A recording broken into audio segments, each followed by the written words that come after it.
بسم الله الرحمن الرحيم والصلاة والسلام على أشرف المرسلين. Salam alaikum, bonjour tout le monde.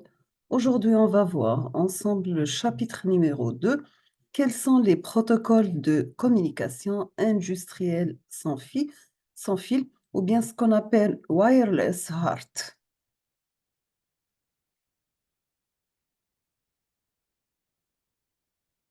On va commencer par définir c'est quoi un réseau sans fil.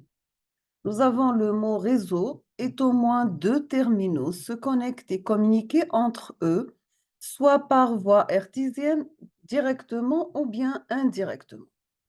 Quels sont les terminaux? Peut-être des équipements identiques ou de nature différente, peut-être un PC, laptop, serveur, un PDA, ordinateur de poche, téléphone portable, PS2 ou bien des objets communicants. Après le succès de la téléphonie mobile, les technologies sans fil s'appliquent désormais aux réseaux locaux, ce qu'on appelle le WLAN personnel, le WPAN, puis bientôt au réseau à plus grande échelle, le WMAN, ou au réseau de capteurs en industrie, le WSAN. Quels sont les principaux avantages? C'est bien la mobilité, donc on aura un accès aux informations sans être relié au réseau physique de l'entreprise. Deuxièmement, nous avons la simplicité, donc l'installation elle est simple et rapide, pas de fil. Topologie, donc on va utiliser déploiement flexible et modifiable rapidement. Le coût, c'est l'investissement initial plus élevé, mais coût de maintenance presque nul et modification sans dépenses supplémentaires. Pour l'interconnectivité, nous avons la compatibilité et extension naturelle d'Ethernet. Fiabilité, c'est l'efficacité prouvée, donc vous aurez plusieurs phénomènes d'interférence bien connus. La performance garantie avec une bonne conception.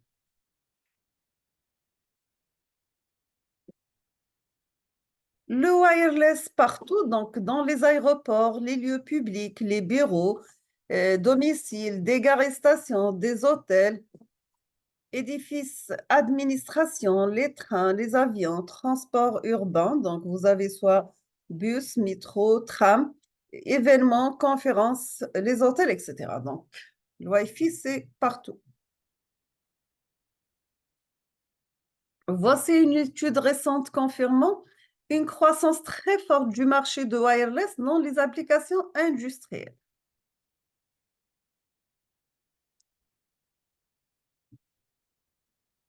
Quels sont les critères de classification des réseaux sans fil? On va commencer par la radio, donc on va utiliser les fréquences, modulation et puissance, les protocoles de communication et de sécurité, les terminaux supportés, l'architecture, topologie du réseau, débit, portée, coût, etc. Voici quelques catégories de réseaux sans fil. On va commencer par le WPAN, donc Wireless Personal Area Network. Vous avez le Bluetooth, le IR-DALS, le WHAN, Wireless Home Area Network pour Home RF. WLAN, Wireless Local Area Network. Vous avez le I3E 802.1. Point 11A, 802.11B, 802.11G. On trouve aussi le HyperLAN. Nous avons le WMAN, Wireless Metropolitan Area Network, le I3E 802.16, le W plus WWAN, le Wireless Wide Area Network. Donc, vous avez GSM, GPRS, le iMode, le UMTS. Sans oublier les réseaux de satellites. Quelques caractéristiques des réseaux sans fil. Donc, nous avons le WPAN, le WHAN. Quelques mètres autour de l'utilisateur se déplacent avec l'usager.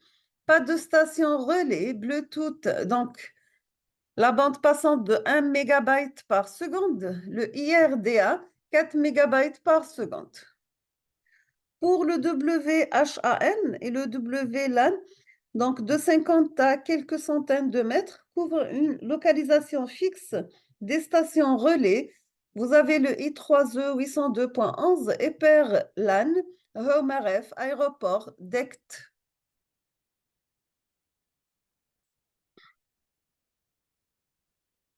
Donc, vous avez ici une figure qui représente plusieurs types de réseaux. Donc, on va commencer par les réseaux personnels sans fil, le WPAN.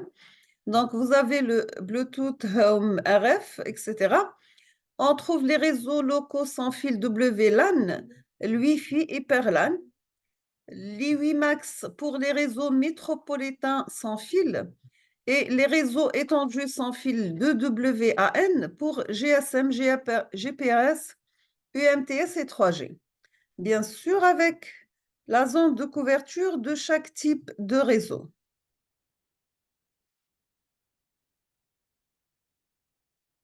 Quelles sont les contraintes? On va commencer par les limites des ondes radio, donc sensibles aux interférences pour les micro-ondes et autres réseaux. Occupation progressive des bandes de fréquence. Côté sécurité, les données circulant librement, nécessité de déployer des solutions de sécurité adaptées. On trouve pour la réglementation fréquence et puissance d'émission contrôlée par l'État. Pour débit mutualisé et variable, donc partagé entre les utilisateurs et dépend des conditions d'usage, globalement 10 fois inférieur au filaire, plus des aspects sanitaires. Maintenant, on va voir la notion de propagation radio. On trouve que les ondes radio se propagent en ligne droite, dans plusieurs directions depuis leur source d'émission. Bien sûr, leur vitesse dans le vide, elle est de 3 par 10 puissance 8 mètres sur seconde. Lorsqu'elle rencontre un obstacle, l'onde est divisée, son énergie est répartie. Donc, voici la figure. On voit bien l'onde incidente, une partie réfractée, une partie réfléchie, bien sûr, avec énergie absorbée. Maintenant, on va parler pour le gain et atténuation. On va commencer par l'atténuation. Donc, lorsqu'elle traverse un obstacle, une partie de l'énergie de l'onde est absorbée. L'amplification, donc lorsqu'il est capté par une antenne, la puissance du signal de l'onde est amplifiée. Nous avons que l'atténuation ou bien le gain, c'est le rapport entre la puissance du signal avant et après modification. Donc pour l'atténuation en dB, en décibels, c'est 10 log S2 sur S1.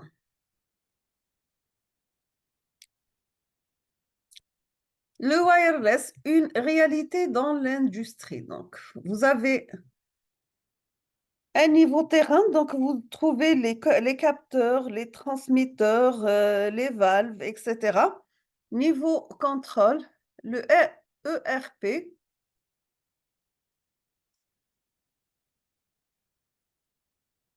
Donc, on passe maintenant pour le wireless industriel. Répartition des rôles. Nous avons sommet, nous avons l'administration générale réseau LAN plus WLAN. Niveau contrôle, on trouve des points d'accès fixes wireless par réseau segmenté. Niveau terrain, donc usage localisé ou distribué, on trouve des clients wireless sur véhicules, lignes de production, etc. Donc, la partie contrôle et ERP contrôlée par le WLAN 802.11. La partie terrain, une partie contrôle est contrôlée par elle va utiliser la zone de Bluetooth, le Zigbee, le WISA, le UW, etc. jusqu'à le 802.15. Quelles sont les fréquences radio et quel est leur choix? Donc, avec l'essence pour radio, on trouve GSM, GPRS pour téléphonie mobile. Sans l'essence, nous avons des bandes radio ISM, 433 jusqu'à 434 MHz, 862 jusqu'à 870 MHz, la bande de 2400 jusqu'à 2480 MHz. Et sans licence aussi, nous avons les bandes radio UN2. Donc, nous avons la bande passante entre 5150 et 5350 MHz. La deuxième de 5470 à 5727.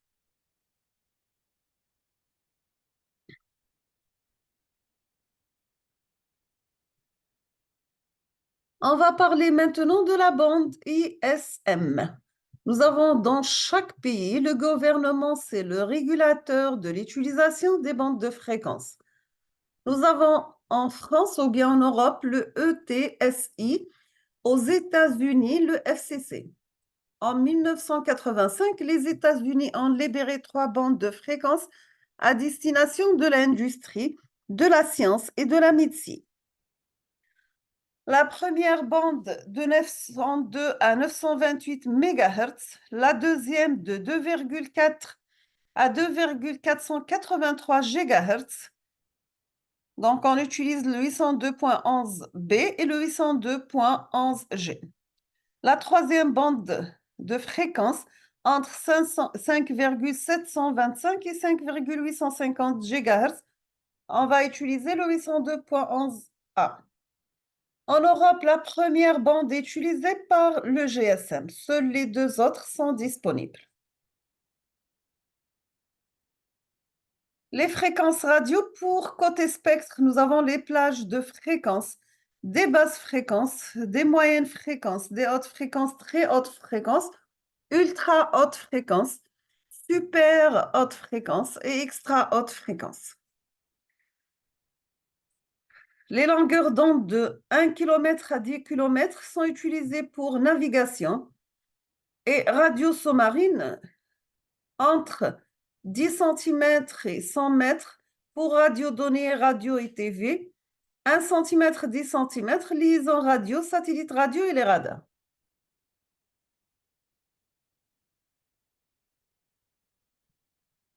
Voici l'aperçu standard réseau sans fil.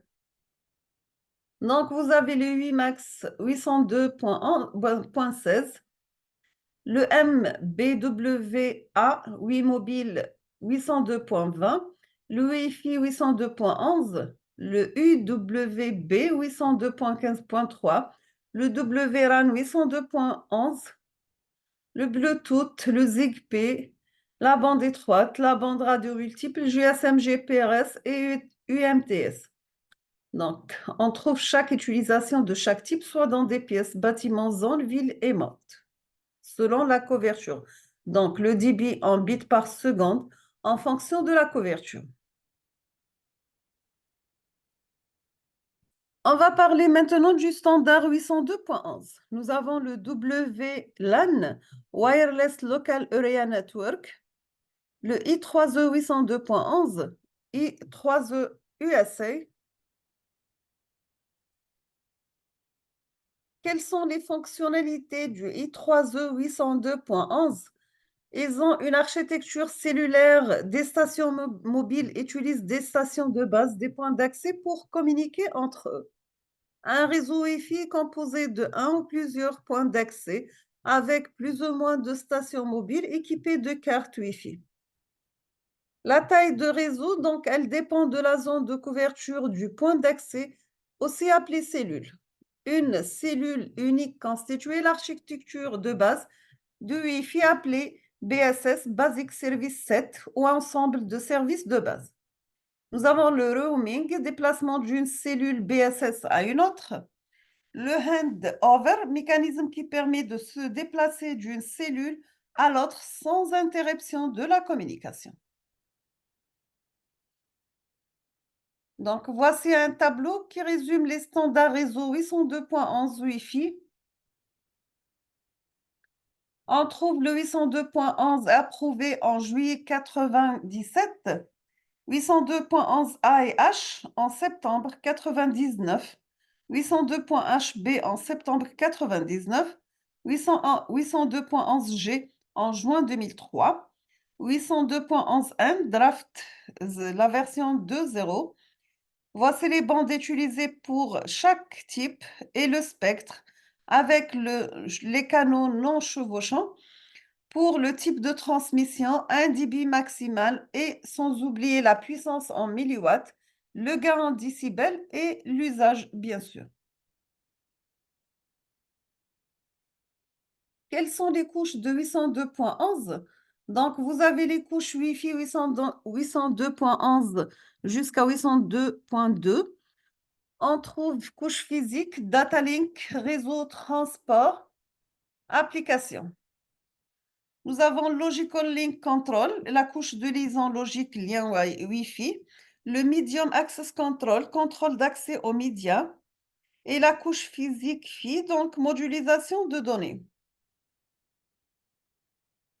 802.11, donc des couches supérieures, des liaisons de données, donc on trouve LLC, Logical Link Control, Medium Access Control, le MAC, plus les liaisons physiques. Donc, nous avons le 802.11 pour l'infrarouge, 802.11 pour le FH2S, 802.11 pour le DSS, 802.2, 802.11A pour le OFDM, 802.11B pour HRDSS, 802.11G pour le OFDM.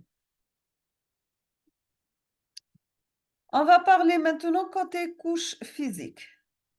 En 1987, trois techniques de transmission, l'infrarouge, la radio dans la bande ESM 2,4 GHz, pas besoin d'autorisation individuelle. On trouve le FHSS, Frequency Hopping Speed Spectrum, le DSS, Direct Sequence Speed Spectrum. En 1999, deux techniques additionnelles ODB, on trouve le OFDM, Orthogonal Frequency Division Multiplexing, jusqu'à 54 MB par seconde. On trouve le HRDSS, High Rate Direct Sequence Speed Spectrum, jusqu'à 11 MB par seconde. On passe maintenant à l'architecture de I3E 802.11. Il existe deux types de topologie. Nous avons le mode infrastructure avec BSS et ESS. En mode infrastructure BSS, le réseau est composé d'un point d'accès qui permet aux différentes stations qui se trouvent dans sa cellule d'échanger des informations. En mode infrastructure ESS, le réseau comporte plusieurs points d'accès reliant entre eux par un DS. Le mode ad hoc. Le mode ad hoc comporte pas de points d'accès, ce sont des stations avec des cartes Wi-Fi qui entrent elles-mêmes en communication. Le fonctionnement. Nous avons tous les équipements Wi-Fi sont équipés d'une antenne et d'un module chargé de la commutation. Donc, vous avez les ondes radio qui passent à travers l'antenne, puis un module Wi-Fi, un module 802.11, et à travers l'IP, donc, elle va être transmise soit à un ordinateur ou bien un switch routeur. On va voir maintenant le modèle TCP/IP en couche et on va voir des exemples de données transportées. Les réseaux sont généralement organisés en piles protocolaires. Et chaque couche de la pile offre un niveau d'abstraction supplémentaire à la couche supérieure. Et chaque couche offre un service supplémentaire par rapport à la couche inférieure. Maintenant, comment ça se passe une communication entre deux stations? Vous avez le mode ad hoc, échange de fichiers en voisinage réseau.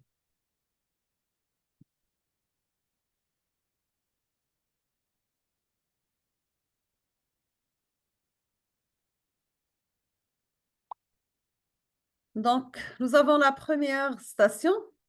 L'application passe à travers le SMB, transport TCP, réseau IP, couche lien 802.11, couche physique 802.11.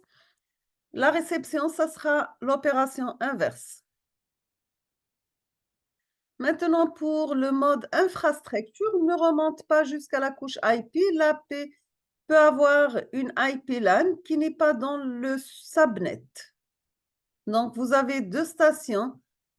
La liaison d'intermédiaire, c'est AP interface radio.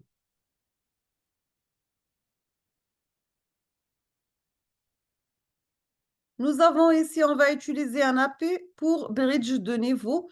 Nous avons une interface radio, interface filaire. entre la station 1 et le routeur, bien sûr.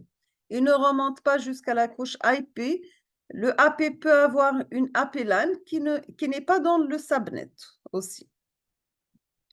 Quelle est la structure de la trame 802.11? Nous avons trois types de trames, soit des données ou bien des contrôles ou bien supervision.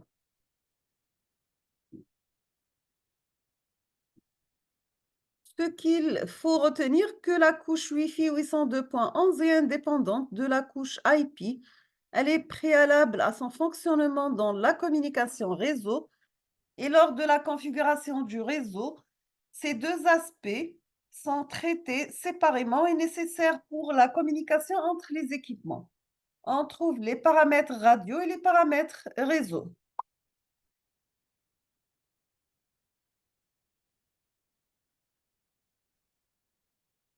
On va s'arrêter ici, on termine la partie Bluetooth dans la prochaine vidéo, Inch'Allah. Donc, je vous remercie infiniment et à la prochaine.